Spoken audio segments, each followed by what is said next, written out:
MPP Katipalli Sarojana Adireddy అధ్యక్షతన మండల సర్వసభ్య సమావేశం జరిగింది. ఈ కార్యక్రమంలో ముఖ్య అతిథిగా ఎమ్మెల్యే డాక్టర్ కల్వకుంట్ల సంజయ్ కుమార్ పాల్గొన్నారు. అలాగే ఎంపీడీఓ రాజేందర్ రెడ్డి, ఎంపీఓ జగదీష్, ఆర్డబ్ల్యూఎస్డి ఈ ఆనంద్ మరియు మండల అధికారులు, వీరితో పాటు వైస్ ఎంపీపీ గౌరు నగేష్, వివిధ గ్రామాల ఎంపీటీసీలు, పలు శాఖల అధికారులు పాల్గొన్నారు. తాగు, సాగునీరు, విద్య, వైద్యం,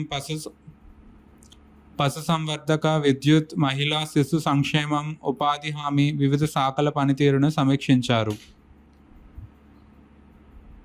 తాగు, సాగునీరు, విద్య, వైద్యం, పశుసంవర్ధక, విద్యుత్, వైద్యం, పశుసంవర్ధక, విద్యుత్, మహిళా శిశు సంక్షేమం, ఉపాధి హామీ, వివిధ శాఖల పనితీరును సమీక్షించారు. వాడకుండా ఉన్న కుండల నీరు నిల్వ ఉన్నా కానీ, అలాగే మన కుండలలో ఈ ఇంటి పైన కూడా కుండలు ఉంటాయి, ముందట రోడ్లు ఉంటాయి, ఈ దట్టుకోవడానికి రోడ్లు పెట్టుకున్నారు. ప్రతి గ్రామంలో వెళ్ళేటప్పుడు చూస్తున్నాం. ప్రతి గ్రామంలో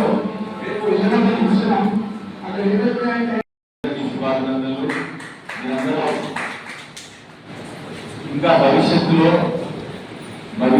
ఇంకా పెద్ద నాయకులు కావాలని, మీరందరూ కూడా భవిష్యత్తులో మళ్ళీ ప్రజాప్రతినిధులుగా ఎన్నుకోబడాలని కోరుతూ మళ్ళీ ఒకసారి మీ అందరికీ